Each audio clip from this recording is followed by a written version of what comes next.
Welcome to your favourite YouTube channel mister SPSR। और आज की जो वीडियो है पब्लिक डिमांड पे है, बहुत ही बेसिक वीडियो है क्योंकि स्क्वायर रूट का कॉन्सेप्ट हमने क्लास 8th में पढ़ा है, बट क्लास 9th 10th में भी हमें इसकी जरूरत पड़ जाती है। कई जगह कैलकुलेशंस ऐसी आ जाती है जहां हमें स्क्वायर रूट निकालना होता है। स्क्वायर रूट निकालने के कई मेथड होते हैं, जैसे प्राइम फैक्टर मेथड भी होता है और एक मेथड हमारा डिवीजन मेथड होता है, लॉन्ग डिवीजन मेथड। और इस मेथड से हम परफेक्ट और नॉन परफेक्ट दोनों तरीके के स्क्वायर रूट फाइंड कर सकते हैं। अब जो स्क्वायर है उस तो हमें पता है कि जब हम किसी नंबर को उसी नंबर से मल्टीप्लाई करते हैं तो हमें स्क्वायर मिलता है, और स्क्वायर रूट हमें यह बताता है कि हमने किस नंबर को उससे मल्टीप्लाई किया था जो हमें ये नंबर मिलेगा। यानी कि अगर हम 2 × 2 करते हैं तो हमें 2 का स्क्वायर यानी कि 4 मिलता है। अब अगर हम 4 का स्क्वायर रूट निकालते हैं तो हम ये जानना चाहते हैं कि हमने किस नंबर को उसी से मल्टीप्लाई किया होगा जो 4 आया। यानी कि 4 का स्क्वायर रूट हुआ 2, यानी 2 को जब हमने 2 से मल्टीप्लाई किया तो हमें 4 मिला। तो स्क्वायर रूट स्क्वायर का रिवर्स प्रोसेस है, और अक्सर हम वैसे प्राइम फैक्टर मेथड यूज करने की कोशिश करते हैं और हमें लगता है कि वो सिंपल होता है, बट ऐसा नहीं है। लॉन्ग डिवीजन मेथड भी सिंपल है, इसको समझने की जरूरत है। तो मैं तुम्हें आज लॉन्ग डिवीजन मेथड सिखाऊंगा, और इस मेथड से तुम परफेक्ट स्क्वायर और नॉन परफेक्ट स्क्वायर दोनों के स्क्वायर रूट निकाल सकते हो। क्योंकि जो हमारा नंबर सिस्टम है उसके अंदर जैसे 1 2 3 4 5 6 एंड सो ऑन बहुत सारे नंबर्स हैं, जिनमें से कुछ परफेक्ट स्क्वायर है यानी जिनके आंसर पूरे पूरे आते हैं, और कुछ नॉन परफेक्ट स्क्वायर है जिनके answer non terminating non repeating आते हैं, यानी इरेशनल नंबर्स। तो जैसे 1 एक परफेक्ट स्क्वायर है क्योंकि 1 का स्क्वायर रूट 1 होता है। 2 एक नॉन परफेक्ट स्क्वायर है और इसका आंसर जो आएगा वो नॉन टर्मिनेटिंग नॉन रिपीटिंग आएगा। 3 भी नॉन परफेक्ट स्क्वायर है, इसका आंसर भी डेसिमल में आएगा, non terminating non repeating. But 4 perfect square है, इसका आंसर 2 आएगा। तो कुछ नंबर्स हमारे पास परफेक्ट स्क्वायर है, कुछ नॉन परफेक्ट स्क्वायर। तो जो नॉन परफेक्ट स्क्वायर है उनके स्क्वायर रूट निकालने में थोड़ी सी प्रॉब्लम होगी। तो यहां मैं तुम लोगों को वो डिवीजन मेथड सिखा रहा हूं जिससे तुम किसी भी नंबर का निकाल सकते हो। अब उसको निकालने का जो प्रोसीजर है, मान लो मैं एक नॉन परफेक्ट स्क्वायर ही लेता हूं और मैंने एक नॉन परफेक्ट स्क्वायर सेलेक्ट कर लिया। सपोज जैसे तुम्हें पता है 121 एक परफेक्ट स्क्वायर है, 11 का स्क्वायर है, मैंने 122 ले लिया 122। अब इसमें हमारे पास 2 ऑप्शन बनेंगे कि जो नंबर का हम स्क्वायर रूट निकाल रहे हैं वो इवन में भी हो सकता है, उसमें जो डिजिट्स है वो इवन भी हो सकती है और ऑड भी हो सकती है। तो मैंने एक केस ये लिया ऑड का, एक केस में इवन का ले लेता हूं। सपोज करो कि मैं 28 ले लेता हूं। तो 2 हमारे पास ऑप्शन बने। अब ये डेसिमल्स में भी हो सकते हैं और बिना डेसिमल के भी हो सकते हैं। अगर ये डेसिमल में नहीं है तो कोई बात नहीं, डेसिमल लगा के जीरो जितने चाहे उतने जीरो हम ले सकते हैं, इसकी वैल्यू पे कोई इफेक्ट नहीं पड़ता है। हम डेसिमल के बाद कितने भी जीरो लगा सकते हैं, पर कितने लगाने हैं तो हमेशा हमें जो आंसर निकालना है वो डेसिमल के 3 प्लेस तक निकालना है और फिर उसके बाद उसे राउंड अप करना है। क्योंकि जब हम कैलकुलेशंस में यूज करेंगे तो डेसिमल के 2 प्लेस तक यूज करेंगे, तो इसलिए हमें 3 प्लेस तक निकालने हैं। तो 3 पेयर हमारे पास डेसिमल के बाद होने चाहिए, यानी कि कुल मिला के अब हमें इस तरीके के केस को सॉल्व करना है। अब जो इसमें ग्रुपिंग करते हैं, यानी जब हम पेयर्स बनाते हैं तो डेसिमल से इस साइड की डिजिट के तो इस डायरेक्शन में बनाएंगे हम, यानी कि इसमें हम राइट साइड की तरफ मूव करेंगे, और डेसिमल के इधर वाले हम लेफ्ट साइड की तरफ मूव करेंगे। और जो पेयर्ड अनपेयर्ड ग्रुप है वो तो पहला वाला होगा और अनपेयर्ड हमारा ये आखिरी वाला होगा। यानी ऑड नंबर ऑफ डिजिट्स अगर होंगी तो जो सबसे पहली डिजिट है वो बिना पेयर के रहेगी और बाद वाली पेयर में आएंगी। इधर हम देखते हैं तो इधर कोई टेंशन नहीं है क्योंकि ये तो 2 इवन नंबर है तो सभी पेयर में होंगे। और इधर वाले हम क्योंकि 3 ग्रुप बना रहे तो तीनों ग्रुप हम जीरो कितने भी लगा सकते हैं, ये पेयर में ही ले लेंगे।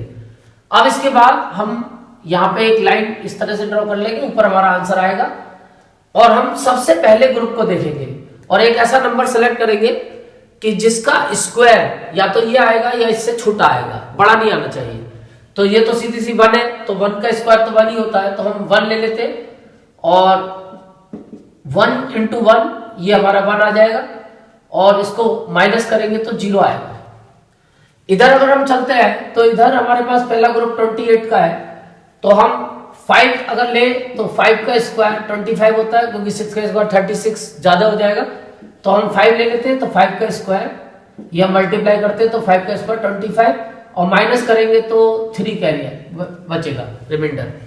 अब इसके बाद फिर हमारा जो सेकंड स्टेप है उसमें अब जो ये हमारे पास नंबर है दोनों इनको ऐड कर लेंगे, 1 + 1 2 और ये प्लेस हम ब्लैंक छोड़ेंगे, और ऐसे यहां पे भी 5 + 5 10 और इसके आगे का प्लेस हम ब्लैंक छोड़ देंगे। अब इसके बाद यहां पे हमारा नेक्स्ट पेयर कैरी हो जाएगा 22 और यहां पे हमारे पास कोई पेयर नहीं बचा, डेसिमल आगे बीच में, तो डेसिमल को यहां कैरी करेंगे और अगला पेयर 0 का कैरी कर लेंगे। अब इसके बाद हमारे पास फिर एक ये जो ब्लैंक स्पेस है इसको हमें फिल करना है, 0 से लेकर 9 तक का कोई भी नंबर हमें सोचना है और इस तरह से सोचना है कि उसको यहां पे रखने के बाद और उसी से मल्टीप्लाई करने के बाद जो हमारा नंबर आएगा वो इससे छोटा होना चाहिए या इसके इक्वल होना चाहिए, बड़ा नहीं होना चाहिए। तो अगर हम 0 से ट्राई करते हैं तो 0 से इसकी इंटू करेंगे तो 0 ही आएगा, बट हम 1 से ट्राई करते हैं और यहां अगर 1 लेते हैं तो 1 से फिर 21 को इंटू करेंगे, क्योंकि अब ये नंबर 21 बन गया तो 21 ही आएगा और ये नंबर हम यहां भी कैरी कर लेंगे, ये हमारा आंसर बन रहा है। अब इसके बाद इसको माइनस करेंगे तो 1 आया और यहां इस 21 में 1 को ऐड करेंगे तो 22, फिर एक प्लेस खाली छोड़ देंगे। इधर अगर हम देखते हैं तो अगर हम यहां 0 लेंगे तो फिर 0 है, 0 से तो बड़ा नंबर है ये। 1 लेंगे तो 101 आएगा, 2 लेंगे तो 204 आएगा और 3 लेंगे तो 300 की क्रॉस कर जाएगा, तो इसका मतलब हमें 2 लेना पड़ेगा, क्रॉस नहीं करना चाहिए इस नंबर को। तो 2 2 जा 4 2 0 और 2 1 जा 2 माइनस करा 6 9 माइनस 0 9 और यहां 0। अब इसको ऐड कर देंगे, 102 में 2 ऐड करा तो 104, एक प्लेस यहां खाली छोड़ेंगे क्योंकि ये हमें फिल इन द ब्लैंक करना है। अब इसके बाद हमारे पास यहां कोई कैरी करने के लिए पेयर नहीं है, डेसिमल का आगे रास्ता में डेसिमल, तो डेसिमल को यहां कर लेंगे और अगला 0 का पेयर कैरी कर लेंगे। इधर हमारे पास कैरी करने के लिए, क्योंकि ये डेसिमल हम पहले ले चुके थे, हम 0 का एक पेयर ले लिया था, एक पेयर हमारे पास अगला हो रहा है उसको ले लेंगे।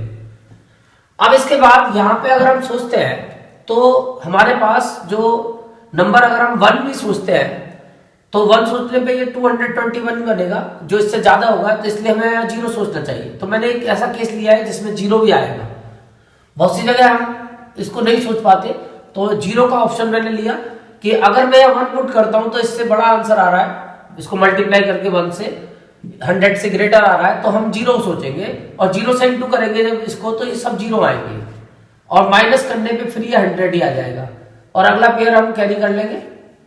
अब यहाँ पे जब 220 में 0 ऐड करेंगे तो 220 ही रहेगा और अगला प्लेस अब हम फिल करेंगे।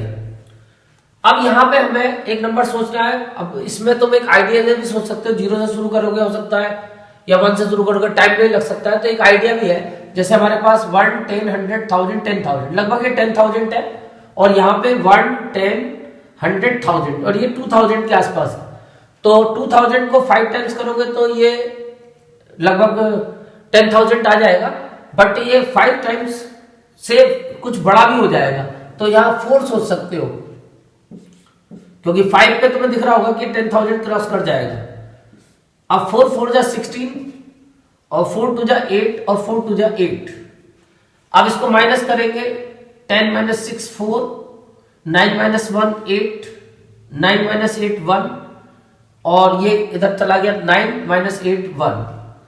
अब यहां इसको ऐड कर लेंगे 4 4 8 0 2 2।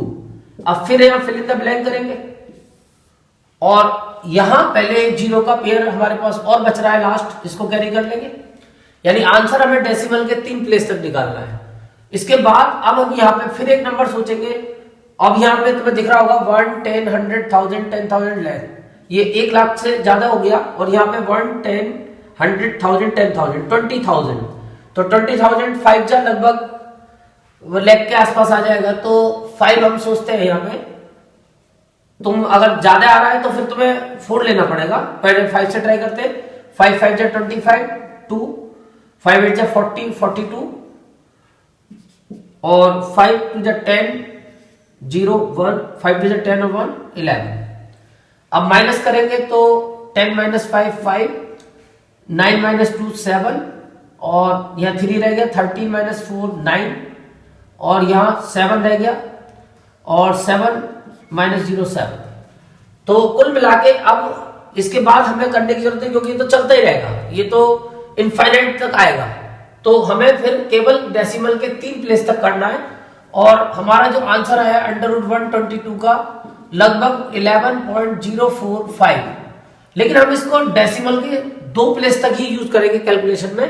तो हमारी जो 3rd डिजिट है इसको हम देखेंगे, अगर ये 5 या 5 से ग्रेटर है तो हमें सेकंड प्लेस पे 1 ऐड करना है, तब इसको हटाना है। तो अगर 1 ऐड करते हैं तो ये 05 हो जाता है। तो हमें जो कैलकुलेशन में यूज करना है 122 का जो रूट आएगा वो 11.05 यूज करेंगे। अब इसके बाद इधर वाले केस को देखते हैं। तो अभी हमारे पास 2 केयर ये हमने ले लिए थे। अब यहाँ पे हमारे पास 9000 के आसपास है और ये 1000, तो मेरे को लगता है लगभग ये 9 टाइम्स जा सकता है और हम 9 यहां से ले सकते हैं। और 9 9 जा 81 8, 9 4 जा 36 और 8 44 4 और 9 1 जा 9। माइनस करेंगे तो 9 और 9 माइनस 4 5 और या 10 माइनस 1 9 और 9 माइनस 4 5 और यहाँ 5 माइनस 4 1। अब यहाँ पे 9 और 9 18 और 5 और 0 1। अब फिर एक डिजिट यहाँ कैरी करेंगे। पहले तो यहाँ 0 का एक पेयर ये आया था, एक आया था, एक पेयर और बचा वो कैरी कर लेंगे और एक डिजिट यहाँ पे और अब हमें फिल करनी है। तो ये लगभग 15,000 के आसपास है और ये लगभग 10,000 के आसपास है, क्योंकि यहाँ पे कोई डिजिट रखेंगे तो 10,000 बन जाएगा ये। तो 10,000 के बनाने के बाद में 15,000 लाना है तो 1 से ही करनी पड़ेगी, क्योंकि अगर तुमने 2 लगाया तो 20,000 के आसपास हो जाएगा, ज्यादा हो जाएगा। तो 1 ले लेते हैं हम और 1 से इंटू करते हैं तो 10581। माइनस करा तो 9 9 माइनस 8 1 और 8 माइनस 5 3 और 5 माइनस 0 5। और कुल मिला के अब हमारे पास यहाँ पे प्लस करके वैसे अब आगे और ये चलता रहेगा, बट हमारा काम हो गया, क्योंकि हमारा जो रूट आया 28 का वो आया 5.291। तो अब तुम्हें दिख रहा है कि इसे राउंड अप करना है तो लास्ट डिजिट 1 आ रही है हमारी। तो ये अगर 1 2 3 4 आती है तो हम इसको छोड़ सकते हैं, और अगर 5 6 7 8 9 आती है तो पहले वाले में 1 ऐड करके छोड़ना है। तो इसका आंसर जो हम यूज करेंगे 5.29 स्क्वायर रूट यूज करेंगे √28 का। तो मेरे को उम्मीद है कि तुम्हें ये स्क्वायर रूट निकालना आ गया होगा और इसकी प्रैक्टिस की जरूरत पड़ेगी। वॉल्यूम सरफेस एरिया में भी कैलकुलेशन में यूज होता है और कहीं भी तुम्हें इस्तेमाल करना पड़ सकता है। Thank you.